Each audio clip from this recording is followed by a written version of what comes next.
വീടെന്ന സ്വപ്നം എല്ലാ മലയാളികളും കാത്തുസൂക്ഷിക്കുന്ന സാധനമാണ്. UK വന്ന ഉടനെ എല്ലാവരുടെയും ആഗ്രഹമാണ് സ്വന്തമായിട്ട് വീട് മേടിക്കുക. ജോലിയായി എല്ലാം സെറ്റിലായി കഴിഞ്ഞാൽ ഉടനെ വീട് മേടിക്കാമെന്ന് എല്ലാവരുടെയും ആഗ്രഹമാണ്. അതിന് പല റീസൺസ് ഉണ്ട്. ഒന്ന് പറഞ്ഞാൽ നമ്മുടെ കൂടെയുള്ള മലയാളികളെല്ലാം വീട് മേടിക്കുമ്പോൾ ജനറലി ഉണ്ടാകുന്ന ഒരു ആഗ്രഹങ്ങളിലൊന്നാണ്.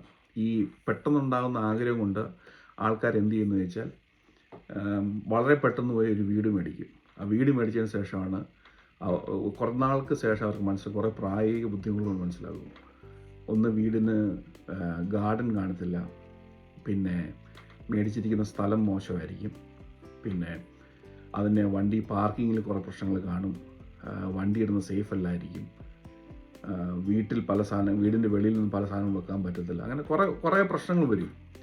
ഇതുണ്ടാകുന്ന പറഞ്ഞാൽ പെട്ടെന്ന് എടുപിടിയെന്ന് വീട് മേടിക്കുന്നുണ്ടാകുന്ന ഒരു പ്രധാനപ്പെട്ട പ്രശ്നമാണ്. ഈ വീട് മേടിക്കണം എന്നുണ്ടെങ്കിൽ UK വേണ്ടിയിട്ട് മോർഗേജാണ് വേണ്ടി. ഈ മോർഗേജ് ആണ് ലോൺ, വീടിൽ നിന്ന് ലോൺ. ആ ലോൺ കിട്ടണമെങ്കിൽ ഒരു മോർഗേജ് അഡ്വൈസർ വഴിയാണ് പോകുന്നത്.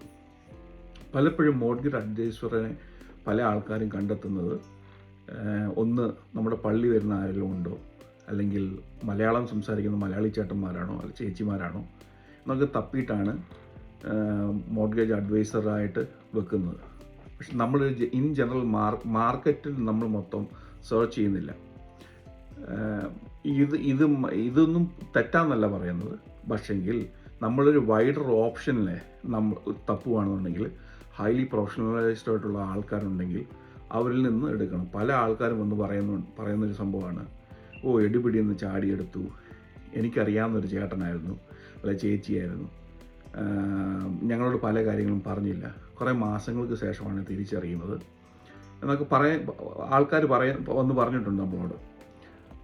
പലപ്പോഴും അവർ മോർഗേജ് എടുത്ത് കുറേ കാലം കഴിയുമ്പോഴാണ് ഇതൊക്കെ മനസ്സിലാകുന്നത്, ഇതിലും ചെറിയ റേറ്റ്സ് കിട്ടുമായിരുന്നു. അപ്പോൾ ഇങ്ങനെയുള്ള ആൾക്കാരോട് ആദ്യം പറയാനുള്ള കാര്യം എന്ന് പറഞ്ഞാൽ, ഒന്ന്, ഇവിടെ കോമൺ ആയിട്ടുള്ള കുറേ സെർച്ച് എൻജിൻസ് ഉണ്ട്.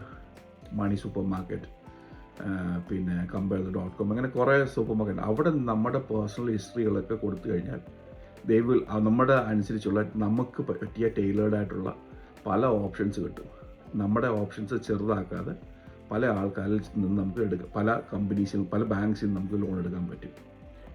പിന്നെ ഏരിയ, ഇപ്പം ഒത്തിരി മലയാളി യൂട്യൂബേഴ്സ് ചെയ്യുന്നത് കണ്ടിട്ടുണ്ട്. ബ്രിട്ടനിലെ ചില സ്ഥലങ്ങളിൽ വില കുറവാണ്, ഇന്ന സ്ഥലങ്ങളിൽ വില കൂടുതലാണ്.